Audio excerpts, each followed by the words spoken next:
Encouragement is the intentional act of giving someone confidence, hope, and strength by recognizing their value, affirming their effort, and reminding them of what is possible. Mm-hmm. What are you guys' first thoughts on that? Well, I would say it's also one of the fruits. That's a gift that God gives as a gift of encouragement. Okay. And so I have that gift, and I would say that it's something that you kind of just program in at a young age. As to it, you start realizing. For me, just growing up, my parents, my dad was a salesman, my mom owned their own company, and so they're both basically salespeople. And so you find it when you're encouraging people, they're a lot more willing to want to work with you because you make them feel good when Sure. they're around. And so people like to be around people that make them feel good when they're around, giving them compliments, noticing small things. That's true. That other people might not notice. Do you think that your ability to encourage people was something that was taught? I would say, my dad is the ultimate encourager. So everything, is a positive thing for him. And so he's just always pumped up. That's just kind of his thing, is that he's just always pumped up. Mm-hmm. So he's always speaking life. So everybody always wants him around, and so I would say I've always had it since I was younger from him. My mom's an encourager too, but just different. My mom is a little bit more results orientated. Like, she encourages, but it's kind of like, you want to be successful, you're going to get this done. You know what I'm saying? So a little different. Dad is just more kind of a happy, positive. My mom is like, I'm encouraging you because this needs to get done. Yeah. That could be more of a optimism versus. Oh, she's very optimistic. Very optimistic. Well, no, I meant your dad. That your dad might just be hardwired optimistic, and your mother's more. There'd better be some reality tied in here too. Yeah, I would say she's very optimistic with results. Let's just say that. I would say she ties the two together. I'm very optimistic, but I better see the results. Got it. Yeah. Grayson, what did you, when you heard the topic was going to be encouragement, what was your first thought? One of my first thoughts was actually sports. I grew up my whole life playing a lot of sports, and I played on a lot of teams that had coaches that were encouraging, and then I played on teams that had coaches that were not encouraging. And I noticed that the teams where the coaches were not encouraging were not successful. And it was like we weren't united as a team. We didn't really come together. There weren't good results. But then the coaches that came to know you on a personal level and did encourage you and really like cared about you and who you were and your strengths, you know what I mean, and growing your weaknesses like on a personal level, those were the teams that were successful and that were the most united. And I think that also ties together with family as well. How's that? Elaborate on that. Man, when I think of like my dad and the way he encourages me, it's so intentional. So I don't really hear just like phrases he'll say. They're just encouraging, like, oh, like you got it or you can do it. He never really says that because he's so involved in my personal life that every single kind of encouragement he has is so specific to the situation. It's actually way more encouraging if we were to just ever say that you can do it, I believe in you, I know you can do it. Oh, I got it. Okay. It really is like specific. To the situation. It's so specific and so intentional and like in his encouragement. And okay, so with that, one of the things as I was looking into encouragement, so I've been told dozens of times, wow, you're really encouraging, right, toward me. And I've sort of taken it really kind of for granted. I'd never really broke it down. Yeah. I started doing this study and I'm like, oh, people get encouragement from being reminded that anything is possible. Yeah. mm-hmm. They get encouragement when people see something in them and they're told, that, I see this in you, sort of a thing. Sure. And then the other one was like the one that I don't vibe with is being seen, right? Like not maybe affirming what you're like your worldview or like what's going on in your life, but hey man, I've been there. And that, I think that sort of gives them the ability to believe that, well, shoot, if you've been there, then there's probably a way through this, right? It gives them some kind of hope. And sometimes, that can be like with my wife, when she's feeling sad or whatever, or some bad news showed up, and if I give her a hug and say it's going to be okay, like it changes everything. Yeah. Right. And for me, that's 100% not going to happen. Right. You want to hug me and say it's going to be okay and give me a little snuggle or something. Yeah. Like that doesn't do anything for me. Yeah. Because it doesn't change the facts. Like what's in my head, like my downturn, like it's all inside of here, 100% inside of here. Yeah. And it doesn't matter if you give me a hug and tell me everything's going to be okay. That doesn't do it. But when I'm reminded of somebody else that, hey, remember, so-and-so celebrity, when they were starting out, they screwed up really bad. Yeah. And everybody thought they were done. Yeah. And this person and this person. So, hey, you know what? There's a path back. There's a path over this, or whatever. Right. Yeah.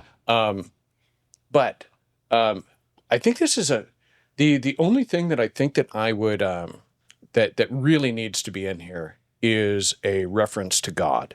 Yes, for sure. When it says reminding them that, of what is possible, I think that it may need to be, reminding them that all things are possible with God. Yep. Maybe something along those lines. So that's where my ultimate encouragement comes from. I mean, my parents are great, and that's the thing, is they're your parents, and they're trying to encourage you until I got a relationship with the Lord. And I mean, I always knew God was real, and I had some encounters, but I didn't give my life over till I was about 2007.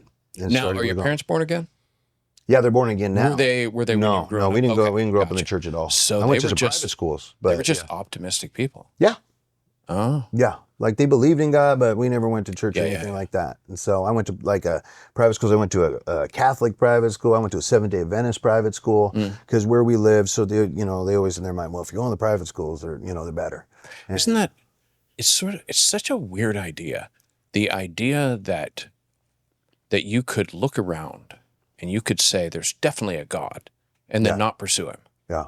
Isn't that the weirdest thing? Yeah. Like the idea that, like, when I look at my hands and I'm like, this is the most amazing piece of technology, right? I'm like, no, it's true. Like, it's the most amazing, like, meat vehicle. Yeah. And here I am. Yeah. Like, not even considering that there might be expectations of me. Yeah. Like, there may be a standard. Yeah. Like a purpose. Rolling me off of the assembly line. Like, I look at this and I'm like, there's a high standard going on here. Yeah. Right? Yeah. When I look at the variety of life in the world, and, you sit down and you watch a good nature show, and they're like, they go clear down to the cell. Yeah. And they're talking about how there's all these different kinds of cells and how they, and like, the reality is that when Darwin thought of a cell, like, he just thought there were like 3 parts. Yeah. Like, it was rudimentary. Now, still, it's crazy to think that at some point a cell could be formed and it would have the ability to consume, it would have the ability to process, the ability to excrete, reproduce, all of these different things, like, out of the box, and then be in a situation where it could live for tens of thousands of years without being killed. And then somewhere along the line, go to 2 cells, and like, it's just absolutely beyond me how that's a really ignorant path. Yeah, like, I just don't understand it. I would just say that I just don't understand it. It's a very wishful for the people that don't want anything to do with being answerable to anything. It's a wishful path to, I guess, soothe their conscience. That I would say that people ultimately are selfish. And so they want to be accountable to themselves, and they want to create their own realities of whatever that is. And so what they want to serve. Just for the record, I haven't stopped being selfish. I'm still, no. We're all selfish by nature. Don't get me wrong. I'm the most, and trust me, every time my wife or anybody asks me to do anything, I say something in my head that is not going to come out of my mouth just for somebody asking me. It's funny, and it's got different levels on different days.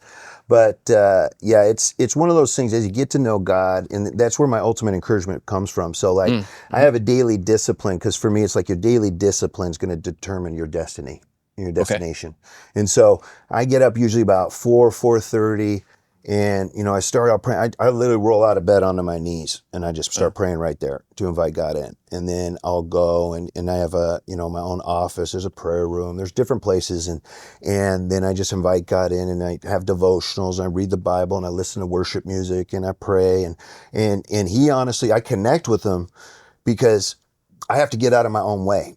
And so it's usually for probably about 2 hours, maybe 3 hours a day. Used to even at the beginning, it would take me an hour because my mind is so busy with all these things that I can't get out of it that I got to do. And so it's not like I'm super spiritual. It's more like I'm like a knucklehead. Like I want to do what I want to do. And it's just like, okay, God, I got to clear it out. I got to clear out all the cobwebs. And so then what happens is then I'll get to a point where my cup gets filled with him. And by the time that happens, I get a release. Like now I have what my wife needs. So now I have to tend to her needs. Then it's my kids. Then it goes from there outwards. And so, but if I don't fill that cup, it goes bad. Like it's been a long time since I haven't done it. Well, but it was funny the days I started doing it and noticing the difference. Oh yeah. It was huge. Work was a huge thing. It was crazy. Whenever I wouldn't connect, I'd go, and by noon, I was so irritated with everybody around me in my life. And I'm like, some people I'd worked with, on and off for 30 years. And I would just go, wait a minute. This guy's the exact same guy he was 30 years ago. He's always been this guy. And the next thing you know, so it's got to be me. And that's what it was. I'm like, oh, you didn't fill your cup up with the love and patience. Yeah. And so I just had to put those things in because that helps me win. Because without that, it goes bad fast. I think. All right. Go ahead. Yeah. I think it was funny that you say that because literally a couple days ago I was in the prayer room, and the Lord just revealed to me how easy it is to get caught up in my own life, and like how selfish I really am. You know what I mean? When you were like explaining, like when you really think about, you know what I mean, the human body and God's creation and how amazing and beautiful it is, like deep down, like you really think about it. It truly is amazing. You know what I mean? It's like we are made for something more. Like there has to be purpose. And it was so funny. Like I heard the Lord speak to me, and he was like, I'm coming back, right? And I kind of just like, yeah, like of course, I know you're coming back. Kind of like brushed it off. And then he was like, no, Grayson, I don't think you get it. Like I'm coming back. Will you be ready? And I was like, what am I doing? You know what I mean? Like, why am I so caught up, like, in my own life of things that don't really actually matter? You know what I mean? And like the grand scheme of things, this whole life, like, why am I caring so much about my outfit and the shoes I'm wearing? And like, you know what I mean? And what I'm going to eat today when like really I should be preparing, you know what I mean, for Jesus coming back. And so I just thought that was funny that you said that because literally a couple of days ago, I got that revelation of like, oh, it's so easy to get so caught up in my own life and everything that's going on when really there's something so much greater going on that I need to be paying attention to. Yeah. All right. So I understand you encouraging him. Does it go the other way? Oh yeah, for sure. What would be an example? Man, probably, I would say probably one of the greatest examples recently that I could think of that, has an impact. He's always encouraging. I mean, don't get me wrong. I think that's kind of our family, that's the point, is that we're going to encourage each other. And that's kind of the culture that we have in our family. So it bleeds out from there. I would say, I got, in 2021, I got really sick with the Delta variant of the COVID. And I had blood clots in both my lungs, enlarged heart, had to leave a company that paid me a lot of money to just be there. And I didn't really have to do anything. And so just a little bit of my past, I've owned quite a few companies. And when I owned my companies, my marriage and my relationship with Jen would not go well because I could do one or the other. And I wasn't very good at the other. I could make money. And so once I had to take time off because I literally was in the hospital. I couldn't really talk for months. I had this migraine headache by the time I wake up at 5:30 every morning. Like I knew at 5:30 I was going to get this migraine where I couldn't walk. I couldn't really talk, and it would give you the spins. And so had all these medications, and I didn't even take ibuprofen. And so for about 4 years, I mean, I was really dealing with, being out. And just like this July, I was reading a Charles Cass book. It was like a healing book, and I felt a breakthrough come in. But right before that, man, I was having these bad chest pains. So I'm like, I can't even go to church today. And this was in July. And man, I'm like, I can't even go to church, And then Grayson stepped up. He goes, all right, we're praying and you're good. You know what I mean? So they got laid hands on me because normally, I'm doing it, but I'm done. I'm on the couch, just done. Yeah. And all the family, but he did it. And I just watching him just take authority in the prayer and the spirit behind it. I'm just sitting there going, yeah, that's what I'm talking about. So it lets you know that, I mean, God forbid we're all going to be we're all going home in one day. You know what I mean? Yeah. But to know that when it mattered, my son stepped up and was like, took the reins, said, no, we're taking authority over this situation. You know what I mean? So that was probably where it's the most impactful that I would say, was just watching him rise up to what he's been called, what we've been encouraging him, what we know that God's calling him to do, and to actually step in it and see it. That was probably a real defining moment. Has there been a time when you felt super discouraged and somebody said something or did something that picked you up? Yeah, I think of, when you say that, the first things that come to my mind are like two phrases. So the first one is actually a brand. It's a brand that me and my friend have. It's called Why Not Me. So like you look at so many people in the world and the fruit of their lives and what they're doing, and you realize that at one point they came to like a decision of like, okay, I'm gonna step out in faith and I'm gonna do this thing. I'm gonna walk out my calling, or I'm not. And in that moment, the people that did do it, they said, why not me? And so just coming to the realization that the Lord has me for a reason, has me here for a reason, that there's a calling on my life and something that he wants me to do. And I found that very encouraging. The other one was another one that's kind of funny, but it was from basketball. Is you miss 100% of the shots you don't take. You know what I mean? That's something I apply to my life, to be honest. Like, it is better to shoot and life shots and miss over and over and over again, because at least you're going somewhere and doing something, than to just wait and try and just do the right thing. And perfectly timed. And try perfectly timed and make it everything's happen. aligned. Well, no, that is part of the reason why the man with one gold talent didn't do anything, because he was afraid of losing. Yeah. Like, his fear of losing was stronger than his confidence in winning. Yeah. And and you see this pretty regularly with people that play small. They're so afraid of looking incompetent or looking like they don't have it all together or struggling or whatever, that they actually don't get much done. And this is actually part of the reason why there's an old saying, it's kind of an old saying, that A and B students work for C and D students. Because C and D students do what they're interested in. They're not afraid of screwing up. A and B students, part of the reason why they got there is because, well, they figured out they were good at academics. Yeah. And then when they get into the real world, they struggle. Yeah. Because it's so, you're going to take punches, you're going to lose, you're going to screw up. It's completely uncontrolled. And that's very different from academics. So true. And the people that are in charge of the schools and that are teaching the schools, they did well in school. So they don't understand. Most of the time. I know a few that. Well, that is true. But yeah, most of them did well in school. Well, they liked that enjoyed structure. it. They liked it. They liked the structure. They liked the security. Yeah. And it's a hard job. I mean, especially today's day and age, I would say. Yeah. I would say that there's a tremendous amount of pressure on teachers from multiple directions. Oh, and unbelievable. you'd better really like it. And I think that that you better have really good intentions. My experience has been that teachers are just people, and there's like 1 or 2% that are so good that like they couldn't, like they're just awesome. And there's 1 or 2% that really should be beaten with sticks and thrown in a shallow grave. Like they're bad people. Just like society. I mean, they're not, they're just regular people. Yeah. And I would say that about everybody, including pastors, because people make that same mistake with pastors. I find out they build a church around a man instead of God. And then they find out the man's still a man. And so he makes mistakes, but that can cave in a whole church. Yeah. You know what? I wanted to show you guys this. Okay, so I was like, I knew that encouragement sounded like a compound word of some kind. Yeah.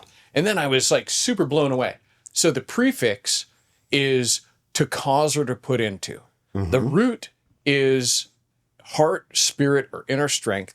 And the part that blew me away was the suffix, the action or result of. So it means to cause courage in your inner being that results in action. Exactly. Dude, I like got lit on that definition. Well, and if you think about it, like what we talked about earlier, is it when the people do, hey, you got this, man. You know what I mean? Where a lot of people do that, it's like, okay. And that's why with like my son, it's like I try to purposely make it personal to where I know you, I'm involving things that involve you and your personality and things that I know. So I'm directly speaking to you and your spirit to where it's like, hey, this is what's up, and bringing up facts. So it comes into the fact with that as opposed to just saying generic sayings. It just blows me away. I just love how that sounds. Well, I'm going to ask you a question. How many people do you think, like you're blown away, that know that's the definition of an encouragement? Oh, I doubt it. No. You see what I'm getting at? So their idea Yeah. and what the actual word means. And I think that's kind of where we're at in society of what does the word mean? Because right now, society, especially world, is trying to change the definition of words. Right. Oh, sure. And so it's just trying to confuse it. So it's like when you go look at stuff like this and you're like, man, I've been saying that for years. Did you ever look up the definition? You know what? I think that a lot of people look at the word encouragement as compliments. Something to make you feel better. Yeah. Right? That it's no deeper than that. Yeah. And to make it so that you don't quit. Maybe what encouragement is. So if because when you were saying this earlier, it's like this. So owning my own companies and from the time I was young, I was I got into management from the time I was 19. And so there was different levels. It's like, okay, do you want me to encourage you to make you feel better? Or do you want me to encourage you so you make more money? What is your goal here at the job? Yeah. Because I found there's different types of people that they'll say, well, you encourage me is you just say nice things to me, like, oh yeah, I'm great and this and that. I said, okay, let's try that for 2 weeks. Come back. Okay, let's look at your numbers. Okay, since I started doing that, you've gone down about 40% in your numbers. That's interesting. Now, am I encouraging you? May I be a little bit more direct in my statements and say, you better get this done?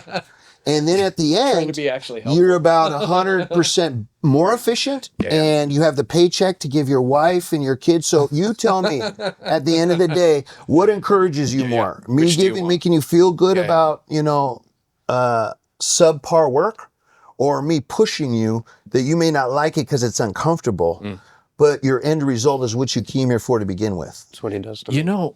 What's that? That's what he does to me. Yeah. So that's my more definition. So people that I've always worked with me, if they had them, they define their management style. I don't define it. Oh, okay. They define it. Yeah, you customize it for... I customize it for each person of whatever's going to get the most results out of them. And that's what I tell them to begin with. Listen, I'm going to go in my opinion on what's going to get the most results out of it. Now, we're going to have conversations where you can say, hey, I'd prefer if you do this and prefer if you do... And listen, I want to manage you the way you want to be managed. But at the end of the day, it's about results. Yeah. And I cover up the names and look at the numbers.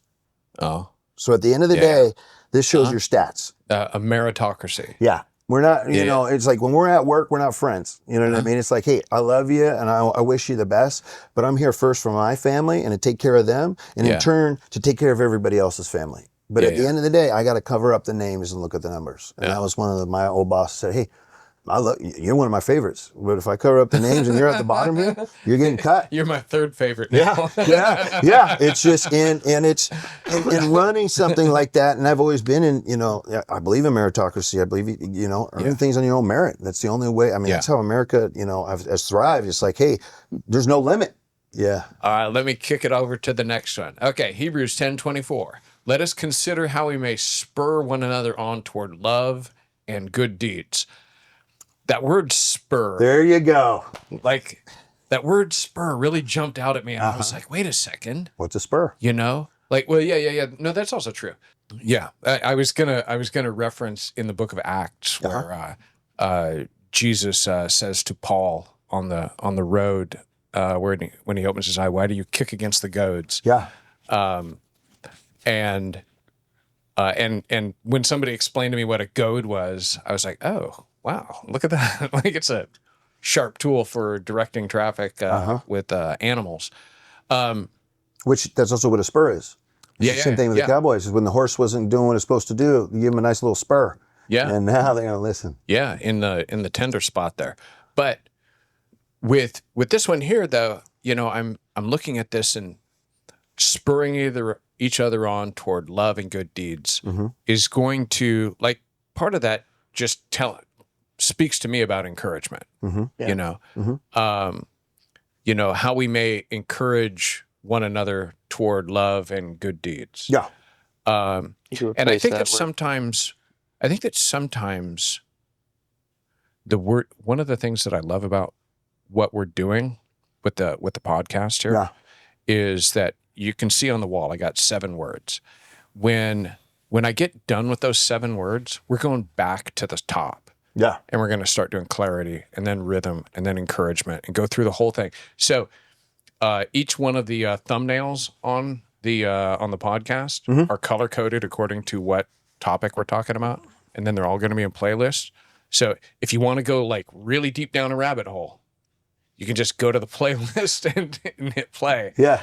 And hear me and people talk for hours on end about a specific topic. Cool. I'm really looking forward to circling back around to encouragement. Yeah. Like, after starting to do all of this study and stuff, I'm like, I started breaking down things that I had never really considered before. Yeah. When you read that, what's your take on that? I'm throwing these up here because I want to read these things to you, and then you guys, how's that work for you? What are you thinking? Go ahead, Chris. I don't know. The first thing I thought of was really just, you could so easily replace the word spur with encourage. Let us consider how we encourage one another on toward love and good deeds. And I think that's actually in some different translations. It probably is. Is the word encourage. Probably is, yeah. Yeah, I would say, though, that word spur, like you're talking about with the goads and the spur, is it takes it kind of like what I was talking about with the management style. Yes. Let's encourage somebody in whatever way it takes to get the results towards getting them to show love and good deeds. Because everybody's a little bit different, and a lot of people need a different size spur.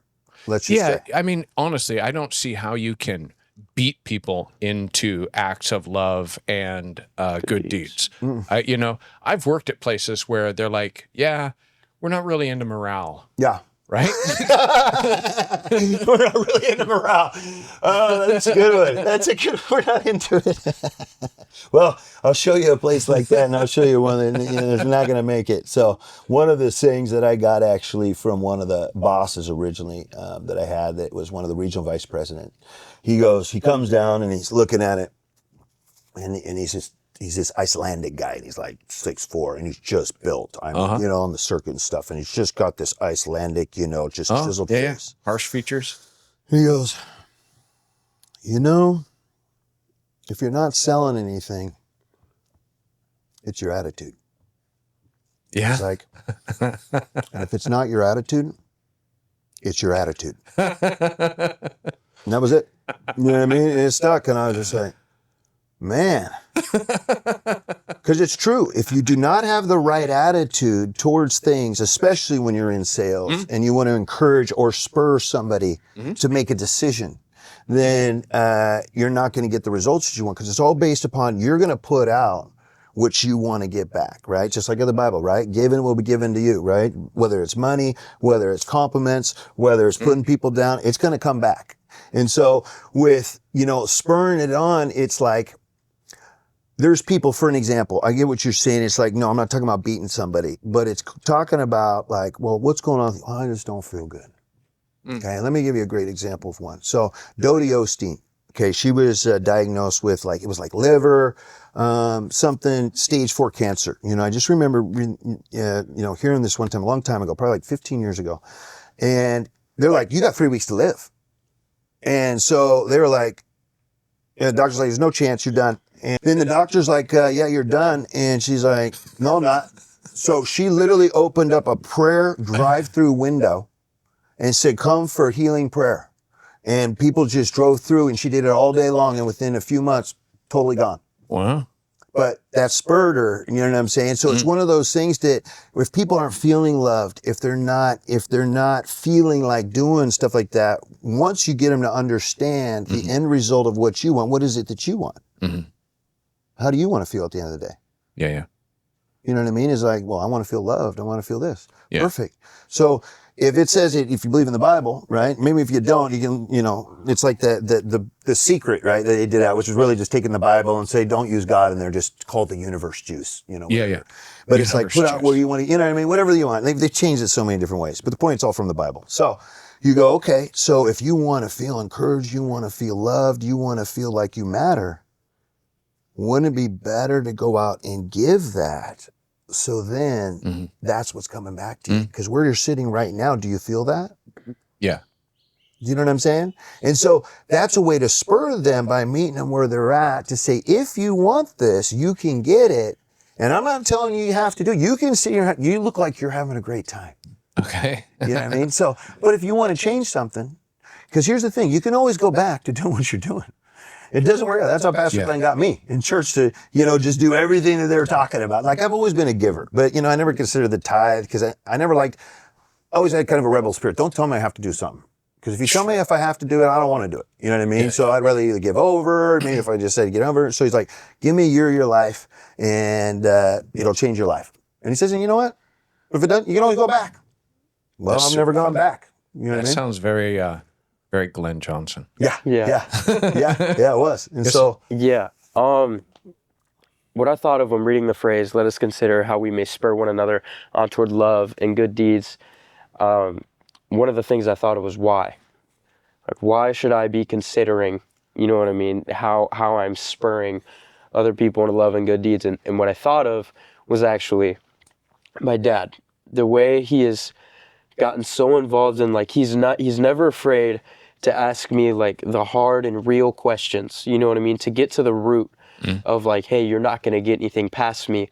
What's really going on? And him doing that to me has actually had, in love, obviously, doing that to me in love has had a chain reaction on actually how I treat my friends and what I say to other people. And so I think it's let us consider, why we should consider it is because it actually has an effect. And I think that's a way that God's love will actually be multiplied throughout the world. Because when he does it to me and shows what it means, now I do it to this person, and then this person does it to this person. And then it literally has a chain reaction. In a way that, he's modeling it and you're seeing the effect. So you're confident in your approach. Yeah, exactly. I was also when I was looking at that, I was thinking about the word persuasion too. Let us persuade one another toward acts of good deeds. Persuasion is, in some respects, sort of like the physical trainer. So the difference between manipulation and persuasion is, if I'm trying to persuade you to do something, I'm trying to help you do something that is in your best interest. Yeah. If I'm trying to manipulate you, I'm trying to get you to do something that's in my best interest, regardless of whether it helps you or not. Yeah. Yeah. And this is why salesmen get such trash for sure. reputations. Yep. Is because there's so many terrible ones that they will sell you something that is going to damage you for your life because it's going to help them. But the great part is about what's great about reviews these days, right? Dude, companies that kind of changes things. It changes it gives you a faster reputation, man. It gives you, it's like this, back in the days, like the 90s and things like that, salesmen, there was guys that go around, they could do and say whatever it was. And they'd be like, there was the Better Business Bureau back then and stuff. But, how many people... Point is that those guys are all gone now because companies take reviews so serious that you got a guy that's a rogue agent or a woman like that, they're going to find out like really fast, and they're going to be gone. And so that's where it's been good to where it's pretty much gotten rid of most of those people. Either it's gotten rid of them, or I've seen some of them change. We're like, you know what? I don't need to do things this way anymore. So they either evolve or they go with the dinosaurs. But it's also finding out, like what Grayson was saying, is what's people's big why? What's your why? Start with why. Why am I doing what do I really want? What's really important to me? What's really important to me? Like, what do I want? Okay, so that's reminding me of one of the other reasons why we wind up encouraging people, why people get encouraged is they wind up being reminded of something. They wind up, the reason why they get discouraged is because they lose track of something. They start forgetting that, like sometimes this is just part of the process.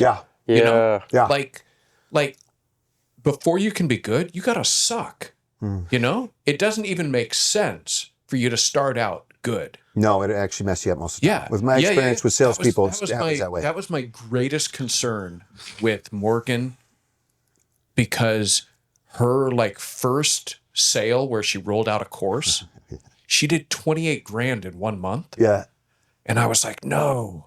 I wanted her to win, but not like that. Yeah. I was so concerned because 2.0 may not sell anything like that. Yeah. And I would prefer her not thinking that it's going to be beautiful at 28 grand every time she rolls a new product out. Yeah. Yeah. And her and Ethan, her husband, were both really like, wow, this is amazing. Oh, yeah. I've even made a mistake before, even knowing better that, this is never going to change. Oh, yeah. Oh, man. Yeah. Actually, it's when we used to hire people and salespeople and stuff, the ones that would come out and just light it up, they would always burn out 99% of the time. So we go, well, we better look for someone else because they're doing good, but there's a 99%. But the one that came in and struggled, they would find they had to persevere through it. Yes. You can persevere they wouldn't quit through the thing. And they would finally figure out something that matched them, that appealed to the people and become genuine. And then when it got hard, they had what it took, which the other people, they never prepared themselves for when they hit that wall. Because we always call it, they hit the wall. Now what are they going to do? And the enthusiasm people, they're out of enthusiasm now. They can't just sell. They're not excited and they get to know too much. Well, it's rocket fuel and you don't, and if you wind up with early success, you don't really appreciate the wins as much. Yeah. You don't appreciate the fact that you've gotta honor the struggle. You gotta take your beatings and the people. I trust people that have gone through it on their way to where they want to go. Yeah. It's the people that they have. I think that with respect to encouragement, they've had to build that encouragement muscle. Mm-hmm. And if I can see that muscle, because they had that's like thighs, man. That's like hamstrings and thighs. You're not gonna find too many scrawny running backs. Yeah. Right. Yeah. You're not gonna find them with weak legs. Yeah. No. And if I see somebody that wants to go do grand things and they've got scrawny little, legs. Yeah. I'm like, well, we'll see. Yeah. Maybe there's something more than I'm seeing. But like the ability to encourage yourself. Yeah. You've got to, I think you need to have a process.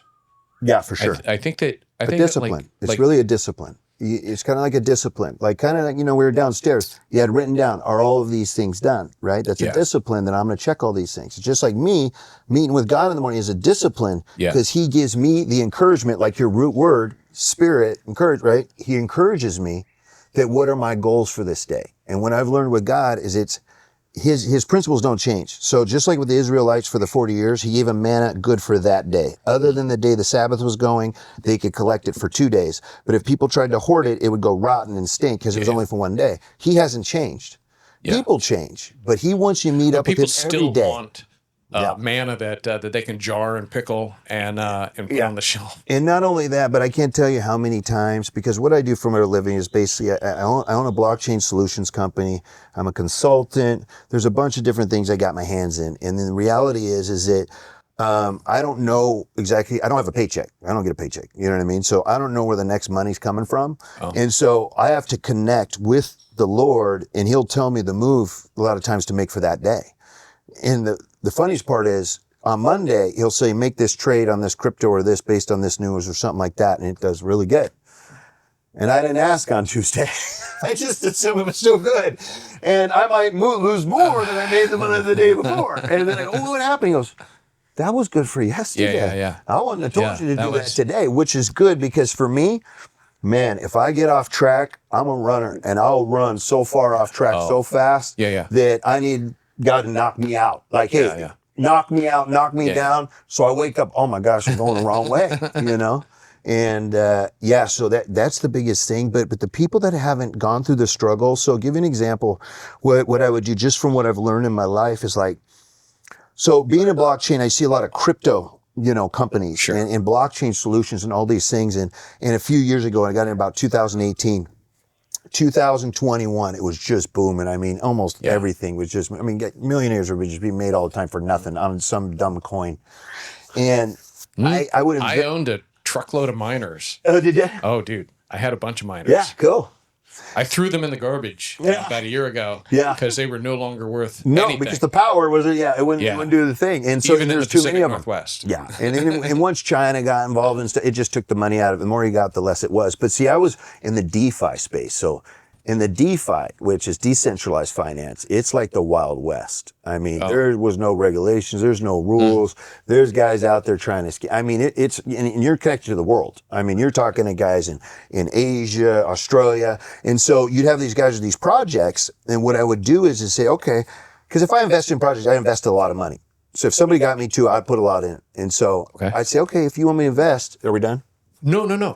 I say, if you want me to invest, I need all the project owners and who makes the decisions. We're all going to go on camera because in crypto, it's all typing most of the time. You might talk on audio, but I say we're going to go on camera, and we're going to be at least on there for an hour, and I'm going to ask you a bunch of weird questions. And if you're not willing to do that, I'm not interested. Yeah. And they could have the best idea possible, because the issue was I've seen people like the company that I own called Pay It Now. Man, if they watch this. The original idea they had, I wasn't really with. Let's just say that. I didn't see it.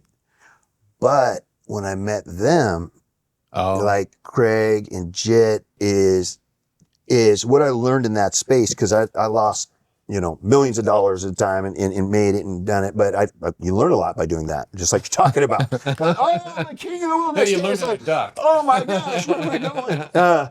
But I met with them, and what I do is in the questions is, communication is 90% nonverbal. And so that's what I look at, because they're either visual learners, they're auditory or kinesthetic learners, and based upon the words that they use, mannerisms. So really what I'm doing is I'm asking them questions to throw them off to see how they respond. So I can tell if they're liars.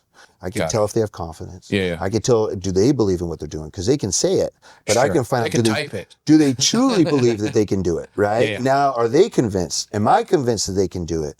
Do they have a good coercion in the team? do I see somebody that's going to be rogue, that is not trustworthy? Because you could have 3 guys that are good, but there's one guy that can make decisions, but he's not trustworthy. He's got them fooled, but I'm not fooled. So I might even say that, hey, I'm interested in this, but you get rid of this guy. Oh. And I mean, I was just honest with them, you know? So, but that was the point. And whenever I get on that, I'll usually be right 98% of the time because I could tell just by that. And I've gotten, like my company, these guys' idea, I thought stunk for the most part. Yeah. But I like them. Yeah. And JIT is probably one of the most genius developers I've ever met in the world. And on the blockchain or anything. He can build anything you can think of. That's his motto. If you can think it up, I can build it on the blockchain. Interesting. And so I bought into them. And then 4 years later, we have a, thriving company, Australia, New Zealand, Asia, not in the US yet, just because the regulatory stuff over here has kept it, but I bought into them. Oh. And so it's paying off. Now I don't get a paycheck from it, but on paper, man, there's a lot of zeros there. Yeah, a lot of zeros there. Commas. Yeah, there's a bunch of commas there. All right, Grayson, I think you were going to say something at some point, and then I probably won't. You got interrupted. Or, well, you didn't start. You want to comment on the next thing, and then if you circle back around. Sure, yeah. Okay. Encouragement is oxygen for the soul. John C. Maxwell. That's good. I feel like that's so self-explanatory. Like when you do, it's crazy how like when you feel encouraged, you literally,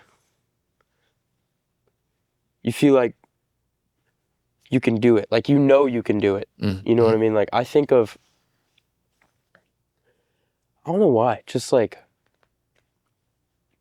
the Lord has been on my mind. Like with this one, like there's no greater encourager than God.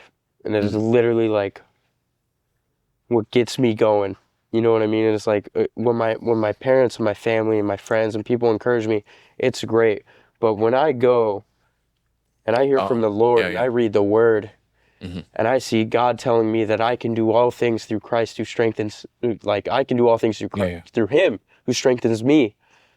It's a different type of encouragement where, wow, the God of the universe, the creator of the universe chose me, you know what I mean? And it's telling me that I can do it. You know what I mean? I know I can do it. And so it is oxygen for the soul. And it's like, how do I explain it? How do you explain? You need oxygen to live, obviously. Oxygen for the soul, like, how do you say it? Do you get what I'm saying? Well, yeah. I mean, what I heard in there was that there's a certain power to your dad's encouragement, but there's a completely different level of power. Supernatural power. It's supernatural. Yeah. Connection Take the and natural, put the super on. invigoration. In that he could only say, I think, or, like probably or likely, it feels like this. Yeah. He can give you his perspective. But when God speaks, that's just truth. Exactly. That's And so that's the thing too. Like my dad, he's still just a man. At the end of the day, but there's hey, chill out, man. I'm out of here. Podcast over. I'm freaking out of here. He's still freaking Superman. He's still just a man, but when God, the one who's omniscient, he's all knowing, he knows the amount of hairs on my head. He knew me before. I'll start counting right now. 1. No, I'm just kidding. Go ahead. He knew me before I was created. When he tells me, you know what I mean, that I can do it, the one who knows me better than I know myself, who knows me better than anyone else knows me, there's a different level of power to that. Yes. In gravity and encouragement. So I feel very encouraged by my parents and my friends and my community, but when I feel most encouraged by when God tells me I can do something, there's absolutely no doubt in my mind. You know what I mean? Yeah. That I can't do it. So would you say though, if me and your mom are giving you advice, what do we always say at the end? Pray about it. Exactly. So there is the natural wisdom, but that's what we've trained all of our kids. That even if we give you stuff as your parents, it's still, you need to go pray and ask the Lord. Because yes, this is what I think, but who cares you should care because it's from life experience, but the Lord's going to tell you for sure. But what he's talking about is that next level. And I think that's, in my life, I was very successful at a young age, financial wise, and was lucky to reach all these financial goals in my early 20s, that it was the most probably unhappy time of my life, because I thought if I hit millionaire status, this status, that I would be like, I don't know what I thought. I thought like the clouds were going to part and somebody was going to throw me a parade like, you've arrived. There'd be a satisfaction. Yeah, there'd be a satisfaction. And then when you just look at it, it's just a number. Then I was like, oh, well, maybe it's too, you know what I mean? I tried to do that. And it's just like, it doesn't mean anything. It doesn't mean anything. And so, man, and then it's just like, well, maybe I need to buy. And then I went through a period where I bought everything I ever wanted. And I wish, it's funny like this, Will Smith, don't agree with him on 99% of the stuff, but, I watched the thing on him. He goes, I wish everybody could meet their dreams and get them. He has a different thing. It was like on the top of the mountain where you have to create this other mountain because you hit the top. So now you have to create these things. So basically, you're still working on yourself, in my opinion, and that's why it is. Because encouragement to me is kind of like this, is that, you make a living on what you get, okay? And then you make a life on what you give. So what I give out, for me, how I get fed is by helping other people. People like presents, things like that, because those don't do anything for me. You write me a nice letter of how I affected you or something. Yeah. That's what gets me. I want to add one more thing to the last Grayson. one. Can you go back real quick? Yes, You already went back. Encouragement is oxygen for the soul. I just started thinking about, oxygen. Like, what really sucks? Not being able to breathe. Like, that's really like one of the worst things ever. Not being able to breathe. You know what I mean? And when you're living in discouragement, your soul literally feels like it's dead. Because very anxious. Because you haven't been breathing. You know what I mean? Yeah. So all this anxiety, you're literally not breathing. And like when you get that, like that breath of fresh air, you know what I mean? There's just there's a release, you know what I mean? There's a peace that comes with it. And I think that's actually really powerful. The encouragement is oxygen for the soul. Yeah. Okay, so you're 25, right? 20. 20? Jared is 25. Oh, okay. Yeah. Okay, so you're 20. What are are you doing school? Not school right now? I just did a year at Portland Bible College, but I'm not currently in school right now. So what school did you go to? Portland Bible College. Union High School. Union High School. You went to Portland Bible College, Faith Christian College, and Portland Bible College. Yeah. Okay. So part of the reason for this podcast is I'm really trying to help out young men in their 20s that are getting that transition out of all of the structure that's in school. Yeah. Right? Because when you turn 5 and they start sending you to school or whatever, like your day is just like regimented and you're told this is where you need to be, this is what you're going to do. And then you hit something in the neighborhood of 20, 18, all of a sudden, all of that goes away. Yeah. And a lot of kids, even in college, go completely nuts because they don't have mom and dad there making sure that like if you don't show up to class, you didn't show up to class. Like, what's the penalty? You're just going to see that in the report card. Yeah, long ways out.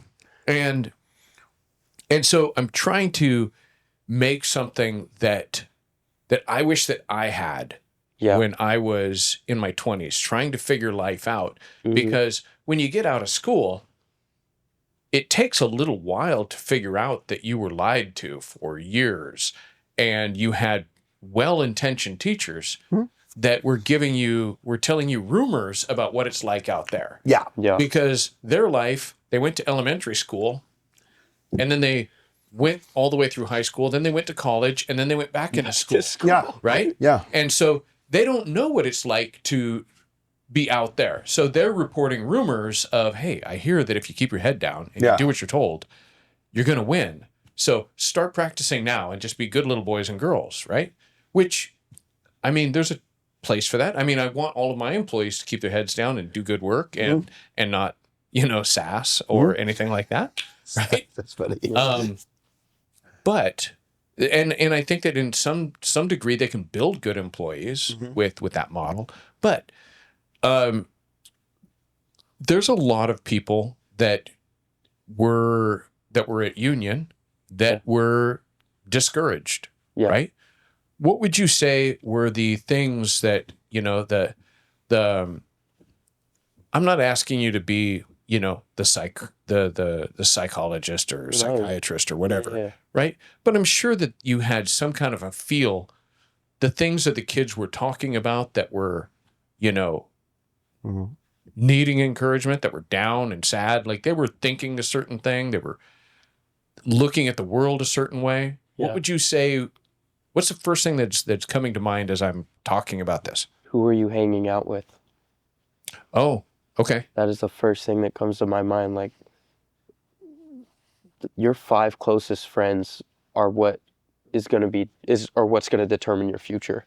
And so your community and who you're surrounded by is literally going to be everything. Like, if you're hanging out with people who have no discipline and are lazy and they don't do anything, you are going to fall under that exact same category, and you are just going to do what they do. So it's like Pastor Jordan would always say, show me your 5 closest friends and show me your future. And it's like, if you are a Christ follower, you know what I mean? Find a group of people who are around your age that are pursuing the Lord. If you're not a Christ follower, find people who have the same goals you want in life and what you guys want your lives to look like, and grow in that together. Because there's so much encouragement when you're doing it with brothers and sisters and people around you. And then there's also accountability when you're doing that. And so that's the first thing that comes to mind is, who are you hanging out with and who are you spending your time with? Are you hanging out with people that are gonna help you grow and pursue your dreams and achieve what you want to achieve in your life? Or are you hanging out with people who are not? And so it's really up to you and who you decide to spend your time with.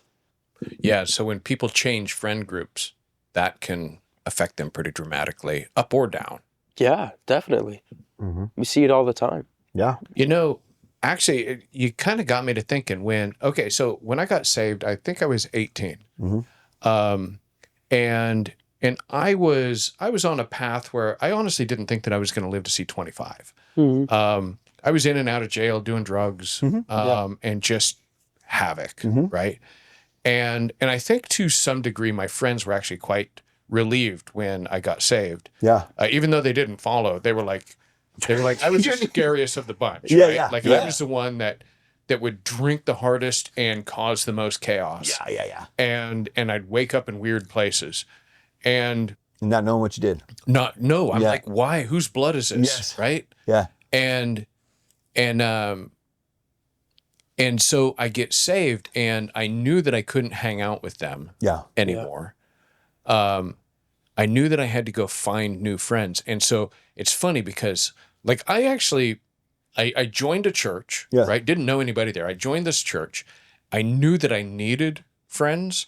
So the first thing that I did was join the softball team. Yeah. I hate softball, right? I joined the softball team. I played, I want to say I probably played 5 or 6 games. And then I quit because I got friends that were on the team. Yeah. And that was what I was there for. Yeah. And then I got a girlfriend. We decided to go to this different church, right? Just to drop in and say, because it was her previous Sunday school teacher, and she just wanted to go visit. Yeah. We go there and we stick. Yeah. Right? What do? I joined the softball team at that church. Yeah. Played about 5 or 6 games and quit. You're like, it worked. Yeah. Genius. Yeah. But I can point to the connection between, I can point and say that the people that I met there, I made a connection with. Yeah. And that made a big difference in the way that I did things. Yeah.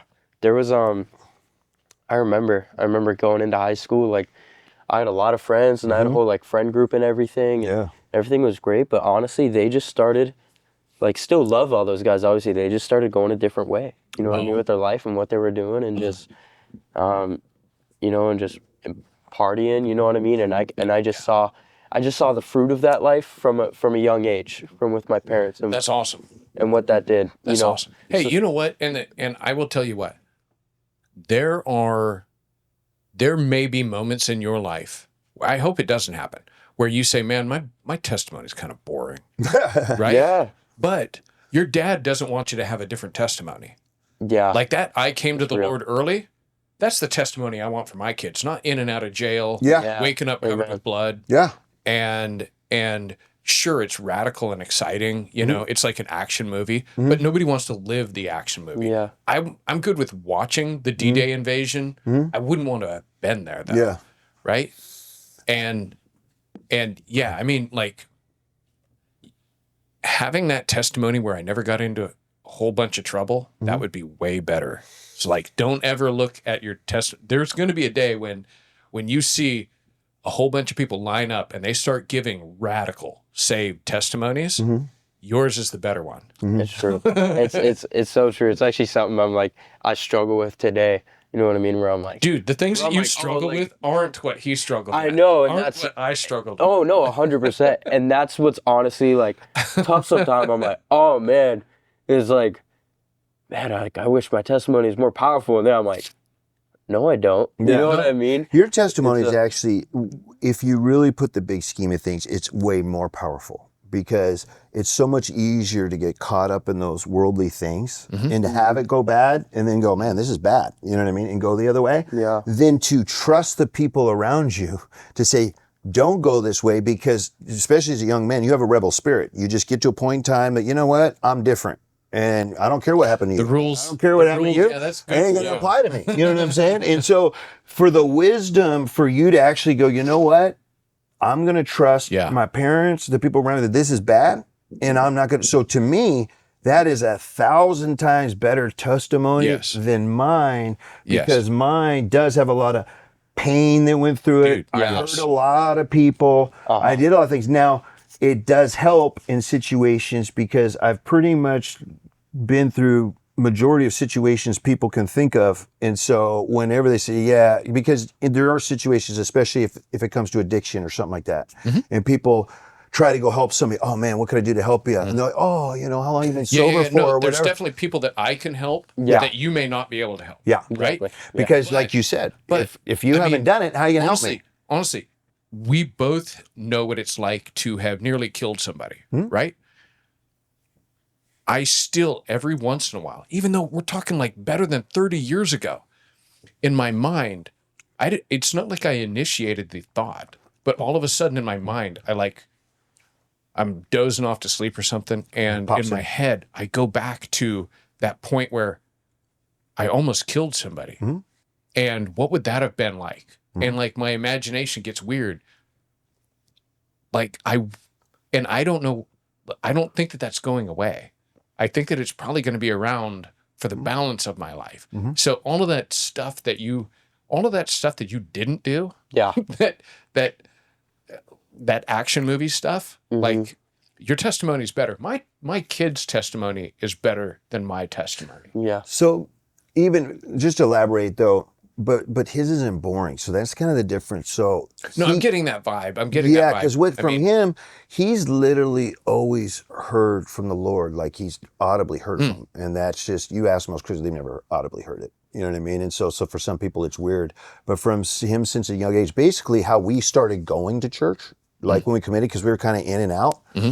Because back then, I had a company, but I had another company, you know what I mean, that made me a lot of money too. And so just because I liked playing the edge, and we were going to church, and the Lord said to me one day, and he was probably like 3, 4, you know, and I had Tiernan, right? He's my second, and then we have Eden, who's my daughter, and she's 16. And he had this commitment level to things though. Like he just would keep going. You know what I mean? It's like if we're doing 25 things, if we say, hey, we're going here are 25 things. If we got 24 done, he'd be like, why didn't we go to the playground? You know, he's bugged about that. He didn't do. And plus, he just was committed. But he was the sweetest kid, but he just would just keep going. You know what I mean? He didn't want to sit. He couldn't sit still. No naps. He was one of those kids that we tried it for. I think we even tried it maybe a year. But he would sit there, and we'd come in from the time, and he would still have his eyes open. Did you sleep? No. You know what I mean? But he was still good. He'd stay there. You know what I mean? But we're like, he's just not one of those nap kids. You know. And it was one of those things to where the Lord was like, listen, you better decide which way you're going to go. Because if you're going to go dabble in these other things, and when I was younger, it was way more hardcore than the things that I did. You know what I mean? And that was bad. And he goes, or you can come my way, you know, but your son's going to be 100 times of whatever you are. Well, that's interesting. And so what scared me was I was I was that bad to where I couldn't even imagine 100 times. What's 100 times look like? Of that. So it scared me like, you know what I mean? That's really what it was, man. It was like, all right, we're going this way. No, I'm done with this. And it's just, man. But he's just always had these encounters. So it's never been like with testimony. But the funny part is, it's funny because in today's day and age, there's people that have daily encounters, because that's what our family's about. That's what our church is about now. It's about daily encounters with the Lord. Like hearing from him, whether it's through a scripture or writing something down. Sure. Most people don't hear an audible voice, and most of the time I don't hear an audible voice. Most of the time you don't, but there's some people who have never heard it, or they get the impressions that the Spirit gives them. You know, we're just in a time in day and age to where, like for me, if I don't hear from him and do it, it's going to go bad. You know, just because my ideas just don't work out like the way I want them to. And so he is able to hear those things. But if you share with a lot of people, it's just so out there that it may not help, right? So if you're trying to bring somebody, you know what I mean, to that life, those aren't necessarily first stories to share. You know what I'm saying? It's like people that have been in it a while that, hey, I want to go deeper. You know what? I'm super glad that you said that, because I was trying to figure out how to explain that part of the reason for this podcast is I want to do something that gives some value to people that are saved or unsaved. Yeah. Right? I'd love for like the first 10 minutes to be stuff that's usable for anybody at all. And then as we progress into the podcast, they start hearing more and more actual, like real testimony of encounters with God to get people interested in that.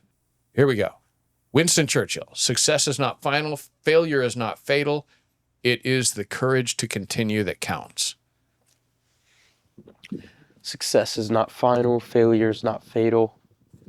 It is the courage to continue that counts. Sorry. This is not a Christian perspective. Yeah. But what's your take? True, false? What's your instinct? I think that's true. My dad literally just said it. Remember, he had it. He did it. Like in the natural, he had all the success. You know what I mean? He had everything. He had all the money he'd ever wanted, and that wasn't the end. You know what I mean? It wasn't over. He didn't make it. He didn't feel fulfilled, and so that goes over. Success is not final, and then also there's just, you can always get better.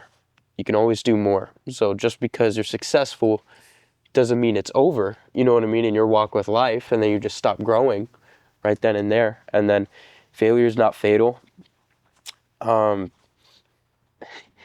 people who aren't afraid to fail are the most successful people in the world. Most of them call themselves the biggest failures. Most of the people that I've ever known that are successful, or that I've ever read about,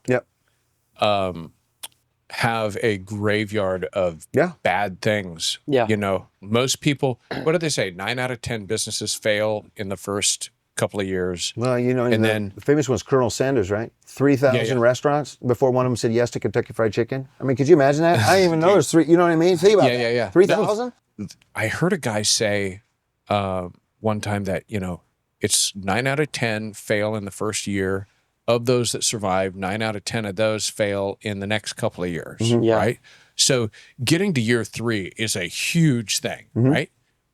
And but his conclusion was, better get out there and start failing. Yep. Because what losers do is they go out there and they go, oh, business just isn't for me.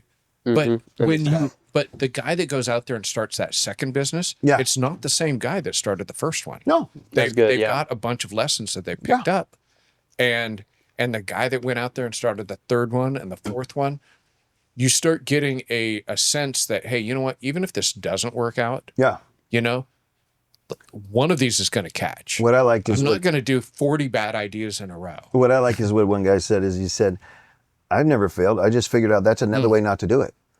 Thomas Edison, right? 10,000 failures on the light bulb. Say I didn't fail. I just learned another way that's not going to do how to do it. Yeah. So now I know how not to do it. Yes. Yeah. A lot of truth to that. I think that's the point of, though, Adams, what you're saying is it, it's like the last one, what do you call success? Well, define what your definition is of a success currently. Because my definition of success today is different than 5 years ago, 10 years ago, 15 years ago. So what's your actual definition? You know what I mean? And then the reality is, if you hit that definition, then you should be creating another definition of what the next level of that success is, of going further. So I would say, because, on the God side is that he never stops. He goes, let's go. I bring you from glory to glory to glory. If I want to keep going, I'm going to have to go through some hard stuff, but changing the mindset of expecting it to be hard. And then if it's not, great. But be prepared. I'm serious, but I always prepare that it was. That's what changed. That's what changed on when I got sick. I had to change my mindset. For a long time, I wake up going, I'm gonna feel better tomorrow. Now that sort of thing, though, with you getting sick, one of the mental exercises that I do and I try to get other people to do is, because some of us, like, we will work until we can't work any longer. Yes. In any given day. Yes. And our work bleeds into our homes. It just bleeds all over the place. We have a hard time putting a hard stop. Especially business owners. Especially because it doesn't stop. Especially because if you don't think about it, it's not going to get done. And computers, like 30 years ago, business would have been different, right? You would have left, and maybe your phone rings, but that's it. Yeah. And now, like, one of the mental exercises that I do and that I tell people to do, like, one is figure out what there's a psalm where it says, Lord, help me to count my days. So a few years ago, I'm like, that's interesting. I wonder what would happen if I set an age when I'm going to die, right? And put a timer on? I just picked 86, right?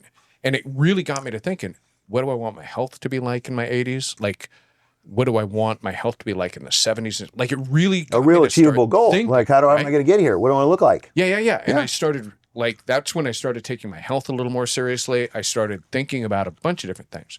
But one of the other things that has helped me to put harder edges is, what would I need? Like, this is the reason why dyslexic people make up a significantly larger percentage of the entrepreneurial space, is because of successful entrepreneurs, is because they realized super early on their ambition and their abilities were a mismatch, and they needed to figure out how to get people to join in that could do things that they couldn't. Versus entrepreneurs that are A and B students, they know how to do everything. They want it done the best. They have to do it themselves. Right. And so one of the things that when I see people that are trying to figure out how to get all of the stuff done, and they're like determined that I'm going to do everything, I say, hey, here's a great exercise for you. You go to the doctor, and the doctor says, hey, you can only work 4 hours in a day. At 4 hours and 1 minute, your heart will explode and you will die. Okay, now you need to figure out how you're going to get everything done. It absolutely requires delegation. Like, you have to change and become a completely different person. You can't be the doer. You have to be the director. That actually literally happened to me, what you're saying. Like, well, yeah. When you were talking about getting sick, I'm like, the only way that you can make the turn, you can do one of two things. You can either sell and quit all of your stuff, or you can start figuring out how to be a different person that is able to delegate, hold accountable, like. And it really, like you were talking about the 86 thing. So I used to always be a driver, and I was almost unlimited energy, man. I'd sleep like maybe 3-4 hours a night. I'd get up and be with the Lord. I'd be going and ministering to people in the morning in the last, 15 years. Then I'm going to work. Then I'm coming back. I'm sitting with the kids. And then after I got sick, I just didn't have any energy. And they did a test on me, my naturopath, and they tested my mitochondria.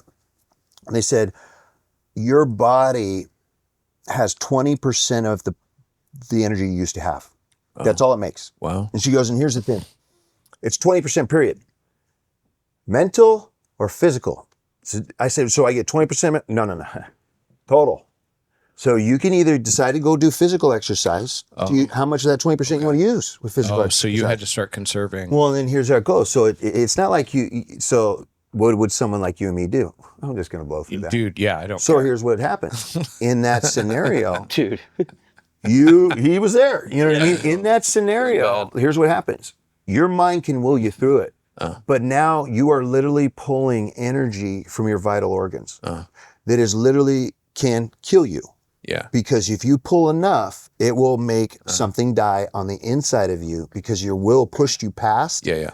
And so what you're talking about, I lived as an actual reality. No, my will, like, so the one thing that I've got two things that I can do.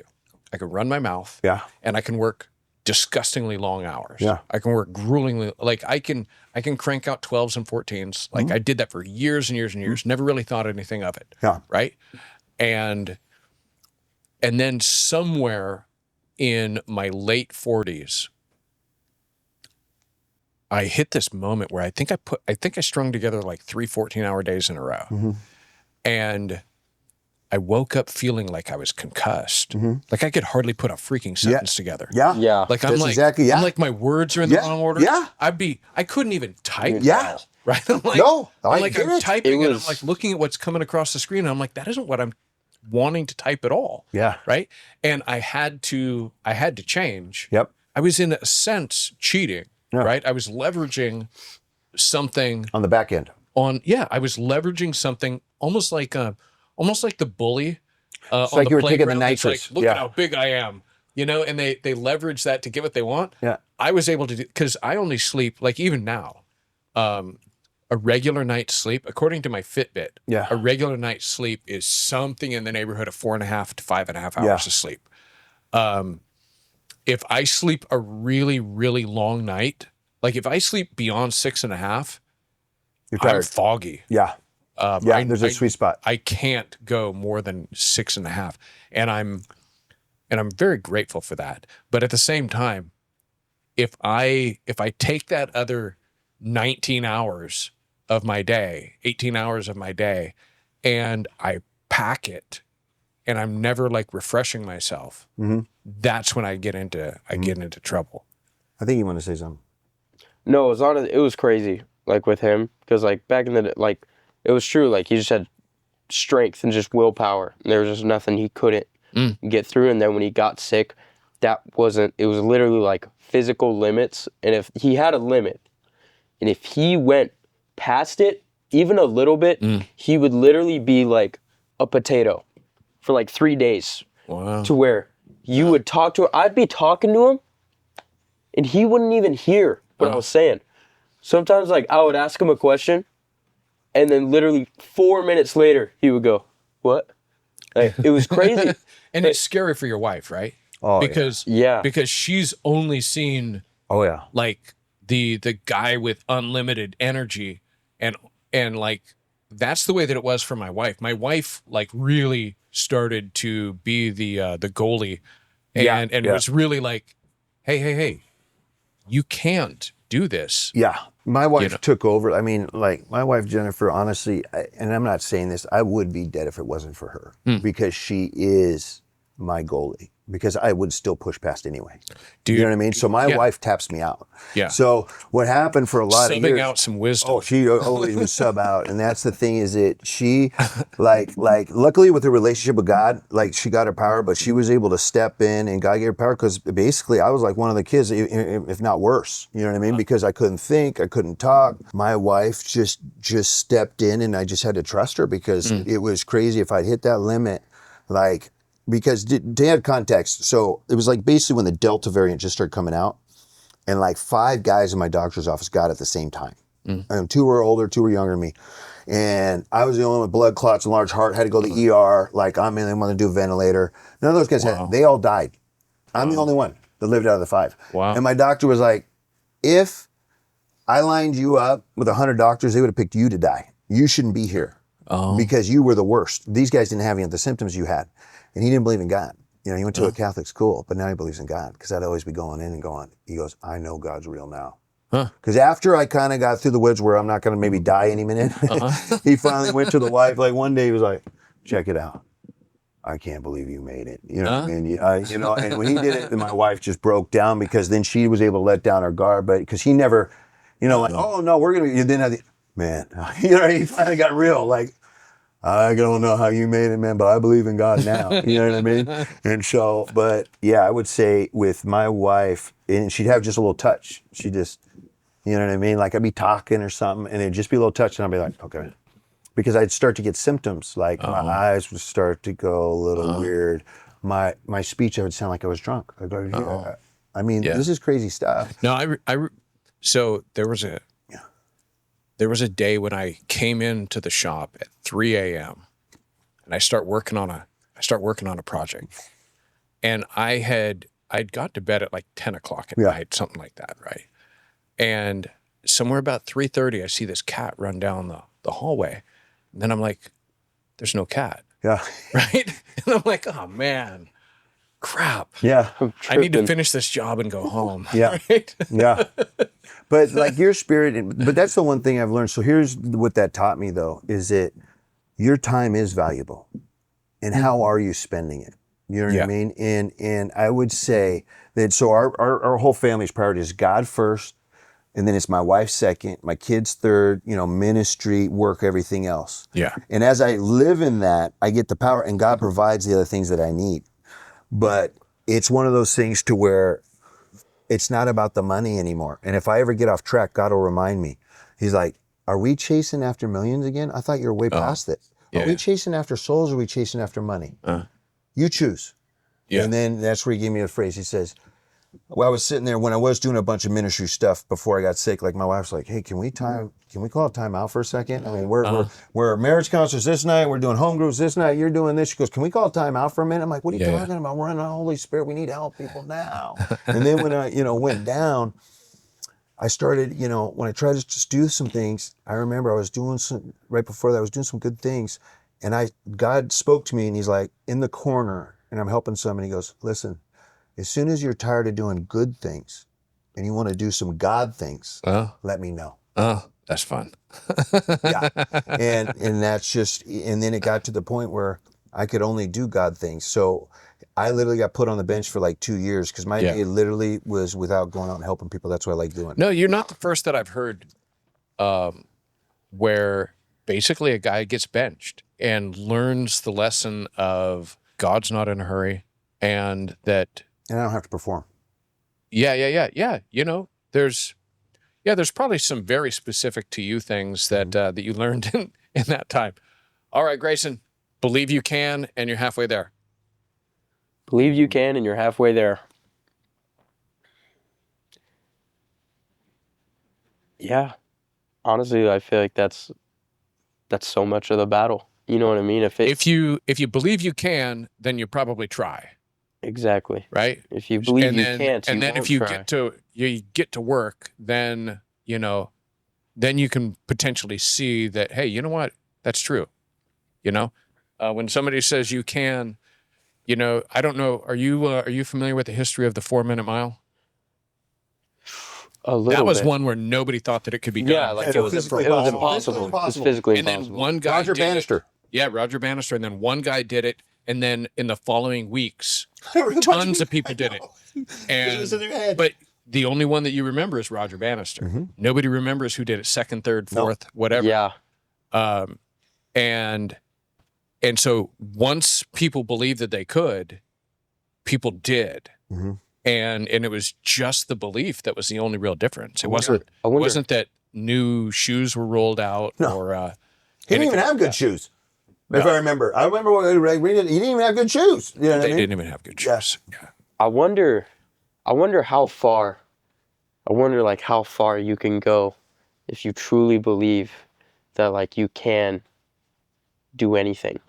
You know what I mean? Like you truly believe you can do anything. Like I wonder how far that can actually take you. Like why do we like place limits on ourselves so easily? I don't know. I mean, I'm pretty sure that you're not talking Matrix type, stopping a bunch of bullets. No, yeah. Kind of a stuff. But at the same time, you watch some of those hardcore magician types that, stuff themselves in a box, Niagara Falls. Box of water or something, Yeah.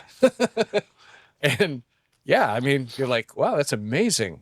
Why in the world? Like, I can't I don't see the application in my life. C.S. Lewis, friendship is born at the moment when one person says to another, "What? You too? I thought I was the only one." Okay, now this is the one where this style of encouragement is more along the lines of, like, my wife will be encouraged if she feels seen. She'll say, and I will make fun of her from time to time. I'll be like, "Oh, I feel so seen," right? And I'm like, if you want to end the night early, that's what I'll say to my wife, right? Okay. Like, "Oh, I feel so seen." Yeah, it's time to go to bed. Yeah. But I know other people, like men and women, that just knowing that they're not alone, knowing that other people have been in this exact same situation. The struggle is real. And they're still alive, Yeah. When people hear, hey, I was bedridden, I was in this or that, there's the guy that can, like, you can talk to somebody that's been bedridden. You could maybe say, "Hey, my dad was like this." Yeah. It's not going to be nearly as effective and powerful. Like, it'll be encouraging. Exactly. But if you were on like a spectrum and you were like, it's this many multiples, it's several more multiples when it's a first person testimony. 100%, yeah. And vastly more encouraging than I heard about a guy. Right. Yeah. I would say though too. I trace this back to the community. Yeah. So like when I was in high school, I left that friend group, and then all of a sudden, I didn't have community for like what I really wanted. Like I had sports community and like basketball community, but like was that my ultimate goal and dream in life? No, it wasn't. So I was kind of living in like this area where I thought that way. I was like, oh, I'm the only one. You know what I mean? Like, I'm the only one who's kind of like living this lifestyle, trying to pursue the Lord. And because of that, there wasn't really accountability. And it was like, I wasn't looking to anyone else. I didn't have people I was fighting with. So I kind of lived in kind of like this gray area. You know what I mean? And then I went to Portland Bible College. I moved out and I lived on campus. I was literally just in this dorm full of dudes, brothers who were all pursuing the same thing, and pursuing one. And I was like, all these people are doing it. You know what I mean? But I thought I was the only one doing. And that changed everything. Like all of a sudden, like I grew more in like maturity, spiritually, in every aspect that I ever had in my entire life when I surrounded myself with people who were chasing after that as opposed to just chasing after it alone, because I thought I was the only one doing it. It was like I could only go so far trying to do it myself and trying to figure it out myself. But when I surrounded myself around people who had gone through that exact same thing and we all came together, it was like we all raised each other up. You got me thinking about a couple different things. You're familiar with Jimmy Donaldson, right? Mr. Beast? Yes. Okay. So that's his name, Jimmy Donaldson. Jimmy Donaldson, that's his name. Jimmy Donaldson, one of the things that he talks about is when he was like 13, 14, something like that, he got connected with a bunch of other people that were absolutely obsessed with becoming YouTubers way back before becoming a YouTuber was something cool. Yeah. And I was marathoning through every podcast I could find where he happened to be on. And one of the things that he said at one point was that I might have a few million followers right now, but I certainly wouldn't have, 30 million or whatever he's at right now. I can't remember what he's at right now. But he was like, I would have still gotten there because I was like, this is all that I care about. This is all that I'm obsessed with. But having other people where he was talking about having Zoom calls for like him and his friends would be obsessing and analyzing thumbnails before that became something of importance. Examining cadence, like watching videos and like listening to how often they say certain things and trying to like really figure it all out. And he goes, He goes, if it wasn't for the fact that I had all of these other people that were equally obsessed, like, and he also says that all of those other guys, they are like, they're not as successful at him. He's the outlier, but all of them are super successful too. And so, yes, you're 100% right. Who you hang out with, all of that encouragement, it's like a mastermind. It's like, you know, they do it in business. They do it in a whole bunch of different spaces. Well, I would say too, friendship, my true friends is it's not sharing me what your wins are. It's sharing me what your losses are. Dude, we connect where we are.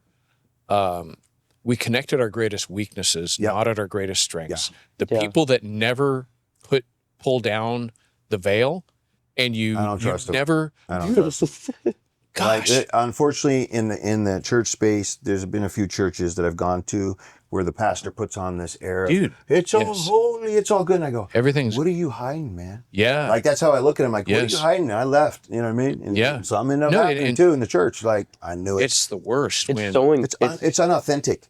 Yeah. When it's so encouraging when you can get around people who can be vulnerable with you, and then when you come to learn the real them, it's like, man, when people hide stuff, you know what I mean? And you don't know what they go through. Well, it's never God that wants us to be isolated. No, exactly. You know, in Proverbs today, isolation is a never. You don't grow. No, you don't grow in isolation. With respect to, you know, different people having access to your different groups that you associate with. Yeah, I was actually like kind of reflecting back on how Jesus had Peter, James, and John. Yeah.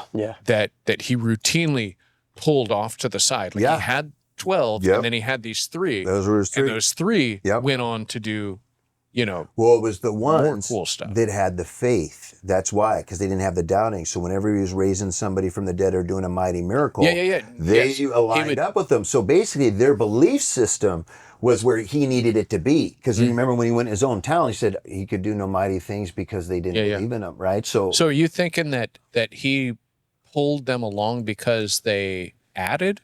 Yeah. Because I always thought that he had just, well, actually, I couldn't really put my finger on why he would have selected them. I just figured that he was pouring into them, and it's because they were the ones that had the greatest faith in him. That's an interesting idea. Yeah. I was going to ask, I know Grace's got to leave here in a minute, but, you know, if I can ask something. So, like, if you're young, you know, high school, because you're in that transition time right now, if you had to give somebody advice, you know what I mean, going through school with the pressures of peer pressure and you know, all the different stuff, what would you say is, because I call him a success. He's doing things a little different, like it's crazy, and that'll probably be for another podcast, because if I explain it to you, it'd start a whole nother level. But what advice would you give to somebody else? Am I speaking to just like anybody, just like any normal person? Anybody first. So anybody first?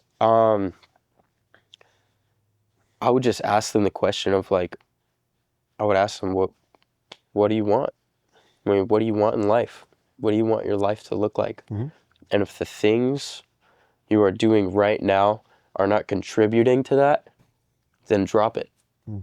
You know what I mean? Mm. Like if you want to be selective, Be selective. Exactly. Be selective with your time and what you do, and if you're kind of just like partying and doing whatever. So you're saying have the end goal in sight and then evaluate every action. Does this get me closer to this goal or further away? Exactly. Either put in one category or the other. So here's the thing. You're making a decision. You're always either getting 1% better or you're getting 1% worse. You know what I mean? So you're either getting closer to what you want to be and where you want to go, or you're getting further away from it. And so if the things you are doing aren't getting you closer to what you want, then why are you doing it? You're just wasting precious time you have, because the reality is tomorrow is not promised. Yeah.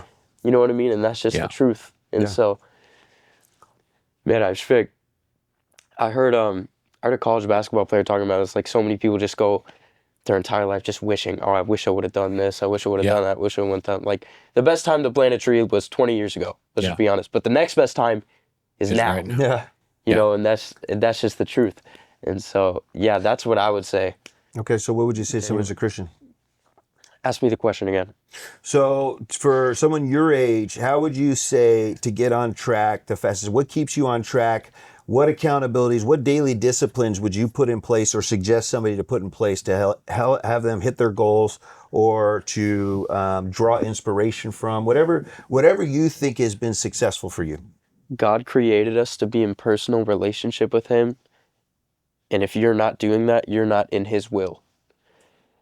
And so I truly 100% believe that, like, your personal relationship with the Lord has to be the number one thing above everything, anything and everything in your life, above the money, above your girlfriend, above even your family. Mm-hmm. It has to be your personal relationship with the Lord, because he created us to be in relationship with him. Mm-hmm. And so you're not in his will if you're not connecting with him daily and hearing from him and doing whatever you want. And so, because his will is for you to be in relationship with him and to have those daily encounters with him. And so I think that is the difference, that when you are connecting with the Lord daily and you are hearing his voice and you are able to do his will, you live your life with the fruits of the Spirit. Like, you're living in joy, you're living in peace, because you know that you are doing God's will for your life instead of your own. And so there's just this different reassurance that you have where you're like, I'm doing what God asked me to do. So even if in the world perspective and in the logical, it doesn't look good right now, it doesn't make sense, I know God is going to take care of me because he promised me. Like, there are promises in the word that says, I will always be with you. I will provide you with everything you need. I will always take care of you. Like, the Lord makes promises for us. And so that's what I would say to the Christ He'll follower. provide all your needs according to his riches and glory. I want you to close it out.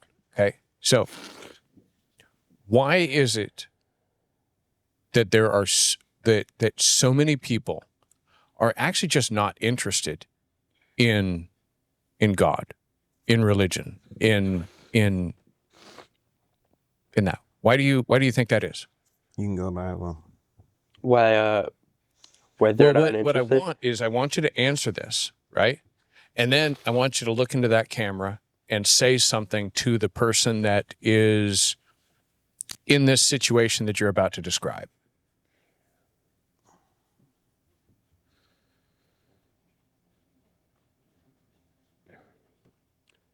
I think people aren't interested because which camera you want to look at? What's that? Do you want to look at the camera? Which one? right as I'm saying this. No. Right now, I want you just talking to me. Yeah. But when we're done, when you're done explaining why you think people are in this spot, Yeah. then I want you to look into the camera and say something directly to them. Yeah, this is it's kind of heavy, but it's true. I think people aren't interested in God because then they'll know that their life isn't truly theirs anymore. And that there's a higher calling on their life, and they really can't be okay with doing whatever they want to do and living a selfish lifestyle of doing whatever they want, because then they will know that when God is real and God created them, that they have a higher calling on their life, and their life is so much bigger than their own. And so that's why I think that. Okay. Now, with respect to them, okay, so these people that you just described, okay, look into the camera and give a word of encouragement toward the pursuit of God. You didn't just end up here in the world on earth for no reason. It's not an accident that you're here, but God actually specifically chose you to be here because he has a calling on your life for you to fulfill. So you didn't just end up here. This is not by accident that you're here, that you were actually chosen by God and you are his son and he loves you and he wants a personal relationship with you. And he has a calling on your life. Will you rise up to the calling God has on your life? Excellent. Okay. If you were talking to somebody Trent's age, right, or yourself 20 years ago, right? Yeah. What sort of thing would you say? I honestly would say I literally ran down every single lane that didn't say God at the end, whether it was girls, You lived out Ecclesiastes. monies, drugs, power, gangster. You think of it, if it seemed like it was glamorous from the world standpoint, I ran to the end of it in most areas where it was unlimited and very crazy, and it wasn't it. So you can do that if you want. Or you can trust that I'm a guy that likes the best. You see my wife, you see I like the best. So you can trust me, or you can go do it for yourself. But I'm just telling you, if there was something better, I'd be there. So the reality is of this Christian life, as much as getting shot at, getting things in the excitement of doing it, and don't get me wrong, there was adrenaline rushes to it, but there was always the consequences and then the thoughts of there's a real big downside to it. When you get a rush from God, when you go lay your hands on somebody that they say is going to die, and you lay their hands on them and you can see the tangible presence of God overwhelm their body, and they actually get healed.